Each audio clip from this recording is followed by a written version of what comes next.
महत्त्वाची बातमी बीडमधून। बीडमध्ये भूमिपूजनापासून तब्बल 40 वर्षांनंतर रेल्वे आली।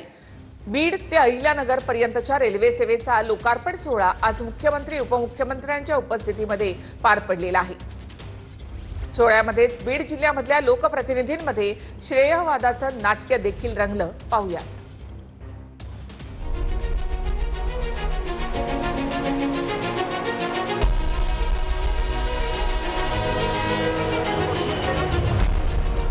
भूमिपूजनापासून तब्बल 40 वर्षांनंतर बीडमध्ये रेल्वे आली।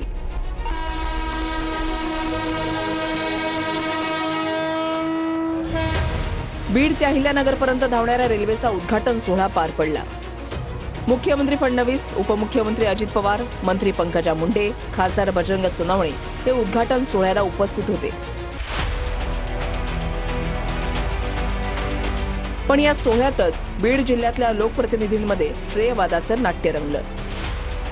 मी आदरणीय सीएम साहेबांना म्हणलं, एक वेळ माझं नाव नाही घेतलं तरी चालेल, पण आमच्या प्रीतम ताईचं नाव आवर्जून याच्यामध्ये घ्या।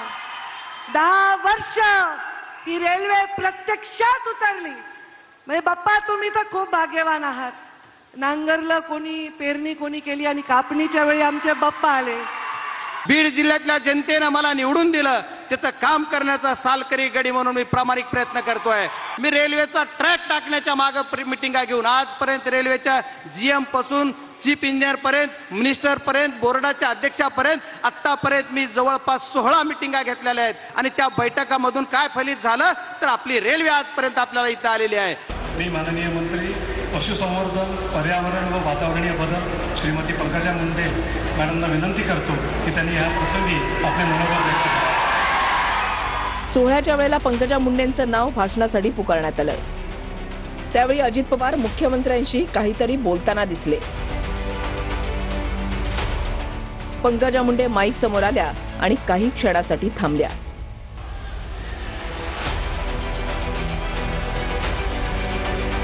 त्यानंतर पंकजा मुंडे पुन्हा व्यासपीठावर जाऊन बसल्या आणि खासदार बजरंग सोनवणे भाषणाला आले। आदरणीय खासदार, रेल्वेच्या अधिकाऱ्यांनी बोलताना का टाळलं माहित नाही, पण मुख्यमंत्र्यांनी दादांनी बोलायला संधी दिली, त्याबद्दल तुमचे आभार। ज्यांनी मार्गदर्शन केलं, ज्यांच्यासाठी मी परत तिकडे गेले आणि त्यांना मार्गदर्शन करायची संधी मिळाली, ते खासदार बजरंग बाप्पा सोनवणे। बजरंग बाप्पा, तुमचे ते बॅनर बघून मला आठवण झाली आमच्या दबंग खासदाराची। कारण तुम्ही लिहिले दबंग खासदार, तर दबंग खासदार ज्यांना पहिल्यांदा उपाधी दिली त्या खासदार प्रीतमताई मुंडेंशिवाय हा कार्यक्रम पूर्ण होऊ शकत नाही। उद्घाटन कार्यक्रमापूर्वी मुंडे समर्थकांनी गोपीनाथ मुंडे यांचे फोटो झळकावले। गोपीनाथ मुंडे अमर रहे अशा घोषणाही देण्यात आल्या। खासदार बजरंग सोनवणेंच्या समर्थकांनीही दबंग खासदार असे फलक झळकावले। मुंडे आणि सोनवणे समर्थकांची अजित पवारांनी भाषणातून चांगलीच कानउघडणी केली। अरे, जग कुठं चाललंय, इतर देश कुठं चालले, इतर राज्य कुठं चालली, आपण जरा आत्मचिंतन, आत्मपरीक्षण करा। कशामध्ये आपण वाद घालतोय, कशा करता समाजामध्ये ते निर्माण करतात। अरे, आपण सगळे माणूस आहेत, माणुसकी दाखवा। उद्घाटन सोहळ्यात गोपीनाथ मुंडेंच्या आठवणीनं पंकजा मुंडे भावूक झाल्या। 2014 मध्ये मुंडे साहेब मंत्री बनून केवळ 6 दिवस जगले, या जिल्ह्यामध्ये जीवित रूपात येऊ शकले नाही। आज त्यांची आठवण मला काय, तुम्हाला प्रत्येकाला येते। सगळ्यांना, जे बाप्पांना टाळ्या मारतायत त्यांनाही येते, जे मला टाळ्या मारतायत त्यांनाही येते। कारण मुंडे साहेबांच्या नावाविषयी कोणाच्या मनात किंतु परंतु कधीच नाही। पितृपक्ष चाललेला आहे, आपण अखरपक म्हणतो। पितृपक्षामध्ये आपल्या पितरांना काहीतरी अर्पण करायचं असतं, त्यांच्या आवडीच्या गोष्टी त्यांना द्यायच्या असतात।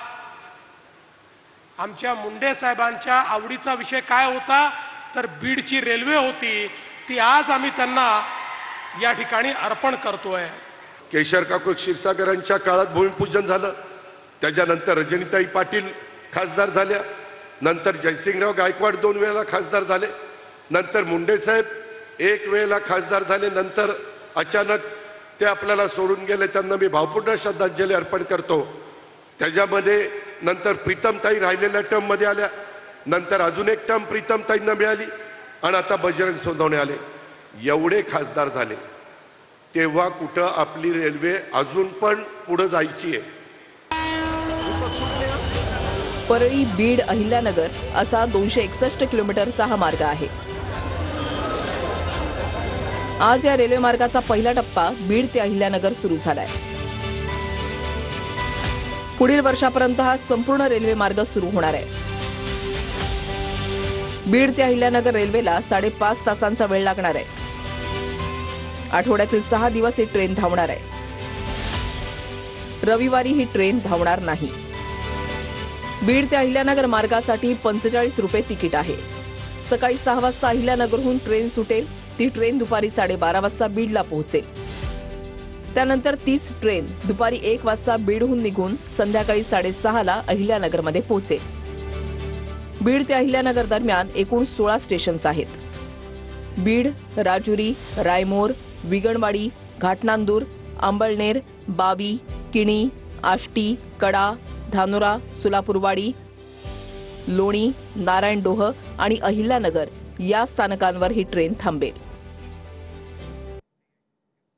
दादरमधल्या मीनाताई ठाकरे यांच्या पुतळ्यावर रंग फेकल्याचा ठाकरेंच्या शिवसेनेचा आरोप आहे. उद्धव ठाकरे आणि राज ठाकरे यांच्याकडनं पुतळ्याची पाहणी करण्यात आली. महाराष्ट्र पेटवण्याचा हा प्रयत्न आहे अशी शंका उद्धव ठाकरे यांच्याकडनं व्यक्त करण्यात आली. 24 तासाच्या आत आरोपींना शोधा अशा सूचना राज ठाकरे यांनी पोलिसांना दिल्या.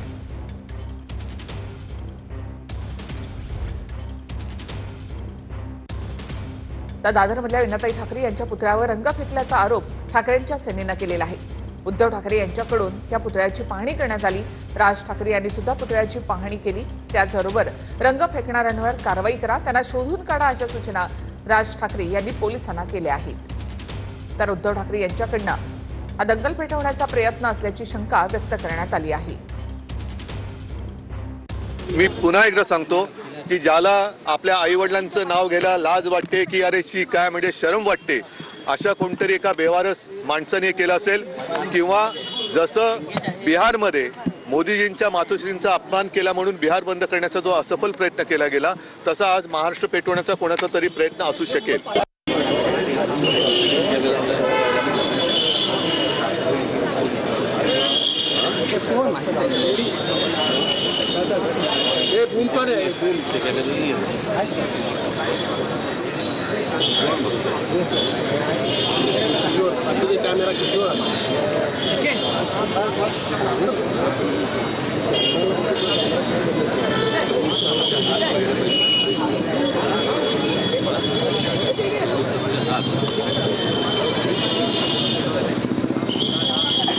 मी स्वतः जॉईंट शिपी सत्यनारायण चौधरी आणि पोलीस आयुक्तांशी बोललोय आणि जो कोणी असा गैरप्रकार केला आहे, खरं म्हणजे हा दुर्दैवी प्रकार आहे, त्याचा खऱ्या अर्थाने निंदा करावी, निषेध करावा तेवढा थोडा आहे. आणि म्हणून पोलिसांना सूचना दिलेल्या आहेत की तात्काळ त्याच्यामधून जो कोणी ज्यांनी कोणी केला असेल त्याच्यावर कठोर कारवाई करावी. नेमकं काय घडलं? प्रबोधनकार ठाकरेंच्या जयंती निमित्तानं ठाकरेंचे कार्यकर्ते छत्रपती शिवाजी पार्क परिसरामध्ये आले होते. पुतळ्यावर लाल रंग फेकल्याचं कार्यकर्त्यांना समजलं. कार्यकर्त्यांकडनं पुतळ्याची स्वच्छता करण्यात आली. लाल रंग नेमका कुणी टाकला याचा पोलिसांकडनं तपास सुरू आहे. ठाकरेंच्या शिवसेनेचे नेते आणि पदाधिकारी यांच्याकडून पुतळा परिसरामध्ये पाहणी करण्यात आली. मीनाताईंच्या पुतळा परिसरामध्ये मोठ्या प्रमाणामध्ये पोलीस बंदोबस्त आहे. कायदा सुव्यवस्थेचा प्रश्न निर्माण होऊ नये यासाठी स्थानिक शिवसैनिक घटनास्थळी दाखल झाले. मीनाताईंच्या पुतळ्यावर रंग फेकल्या प्रकरणामध्ये अज्ञाताच्या विरोधात गुन्हा दाखल झालाय. शिवाजी पार्क पोलीस ठाण्यामध्ये अज्ञाताच्या विरोधात गुन्हा दाखल झालाय. DNS कलम 298 अंतर्गत अज्ञाताच्या विरोधात गुन्हा दाखल झालाय. प्रार्थना स्थळाला इजा पोहोचवणं किंवा अपवित्र करणं यासाठी 298 कलम लावलं जातं. हिंगोलीमध्ये ओबीसींचा एल्गार मोर्चा निघालेला आहे. लक्ष्मण हाकेंच्या नेतृत्वाखाली मोर्चाचं आयोजन करण्यात आलं. मराठा आरक्षणाचा GR रद्द करण्याची मागणी या मोर्चामधून करण्यात आली आहे. जो GR काढलाय हा ओबीसीचा आरक्षण संपवणारा GR आहे. मुख्यमंत्री महोदयावर आजही आमचा विश्वास आहे की हा बेकायदा GR तुम्ही पहिल्यांदा रद्द करा. कारण या GR अन्वये तुम्ही कितीतरी मला धक्का लागला नाही तरी धक्का लागून गेलेला आहे. ओबीसीचं आरक्षण संपलेलं आहे.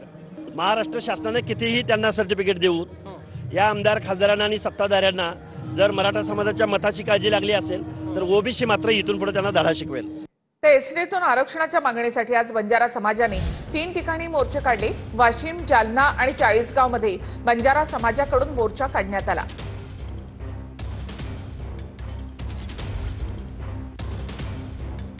वाशिम तहसील कार्यालयावर बंजारा समाजानं मोर्चा काढला तर चाळीसगावमध्ये बंजारा समाजाकडनं भव्य मोर्चा काढण्यात आला. जालन्यामध्ये बंजारा समाजानं रास्ता रोको आंदोलन केलं. एसटीतून आरक्षण देण्याची मागणी बंजारा समाजानं केली आहे. त्यासाठी राज्यभरामध्ये बंजारा समाजाकडनं आंदोलनं केली जात आहे. आरक्षणासंदर्भात माझी भूमिका सकारात्मक आहे असं मंत्री पंकजा मुंडे यांनी म्हटलेलं आहे. बंजारा समाजाच्या आरक्षणाबाबतच्या प्रश्नावरून पंकजा मुंडे यांची ही प्रतिक्रिया होती. तर आरक्षण देण्यास मी काही कोर्ट किंवा केंद्र सरकार नाही असंही पंकजा मुंडेंनी म्हटलं.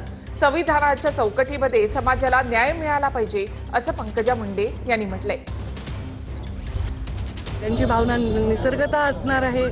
जर एक समाज म्हणतोय की हैदराबाद गॅजेट लागू करा तर त्याच्यात ते ST मध्ये आहे तर त्यांची मागणी आहे. तर त्या मागणीबद्दल मी ऑलरेडी सकारात्मक भूमिका दाखवली. पण मी कोण देणारी? मी काही सुप्रीम कोर्ट नाही, मी काही केंद्र शासन नाही आणि मी सर्व त्याचं संविधान नाही. संविधानामध्ये जे न्याय आहे ते मिळायला पाहिजे. त्यांची आत्ताची मागणी वर येण्याचं नैसर्गिक कारण आहे हैदराबाद गॅजेट लागू करण्याची मागणी. संविधानाच्या चौकटीमध्ये समाजांना न्याय मिळाला पाहिजे. मग तो गरीब मराठापासूनच बंजारा समाजापर्यंत सर्वांना. मराठवाड्यामध्ये कुणबी प्रमाणपत्रांचं वाटप करण्यात आलेलं आहे. धाराशिवमध्ये प्रताप सरनाईकांच्या हस्ते कुणबी प्रमाणपत्रांचं वाटप करण्यात आलं. तर हिंगोलीमध्ये झिरवाळांच्या हस्ते 50 कुणबी प्रमाणपत्रांचं वाटप करण्यात आलं. तर लातूरमध्ये शिवेंद्र राजे भोसले यांच्या हस्ते प्रमाणपत्रांचं वाटप करण्यात आलं आहे.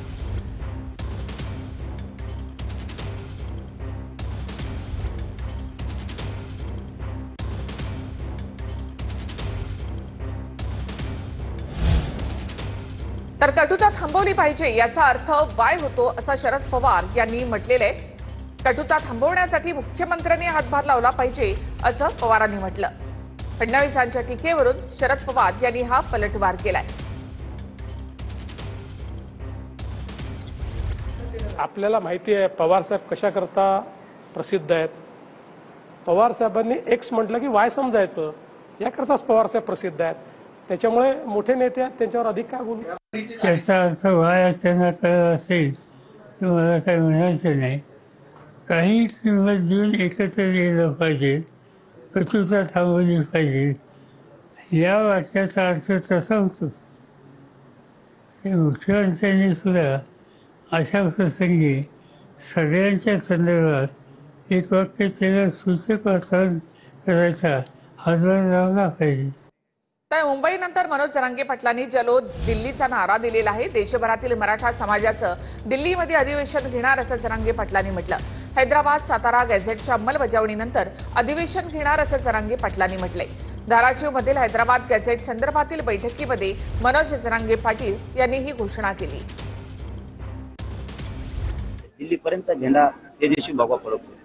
कुठं कुठं आपल्या राज्याचे पवित्र पाय लागले, पवित्र भूमी झाली, त्या भूमीला आपण नतमस्तक झालो पाहिजे राव. म्हणून एक दिवस आपल्या भावंडासाठी, आपल्या मराठा समाजासाठी आपण सगळे एकत्र भेटायचं दिल्लीला. एक मोठं अधिवेशन आम्ही घेतो, मोठं अधिवेशन दिल्लीला घेतो. तर मराठवाडा मुक्तीसंग्राम दिनाचा कार्यक्रम पार पडलेला आहे. छत्रपती संभाजीनगरमध्ये मुख्यमंत्री फडणवीसांच्या भाषणावेळी ओबीसी आंदोलकांकडून इथे गोंधळ घालण्यात आला. तर बीडमध्ये अजित पवारांच्या ताफ्यासमोर आत्मदहनाचा प्रयत्न झाला. 2 तरुणांकडून ताफ्यासमोर येऊन आत्मदहनाचा प्रयत्न करण्यात आला.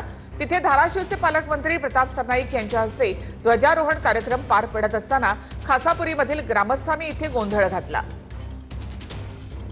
तर मराठवाडा मुक्तीसंग्राम दिनाच्या निमित्तानं कार्यक्रमांमध्ये इथे गोंधळ घालण्यात आलाय.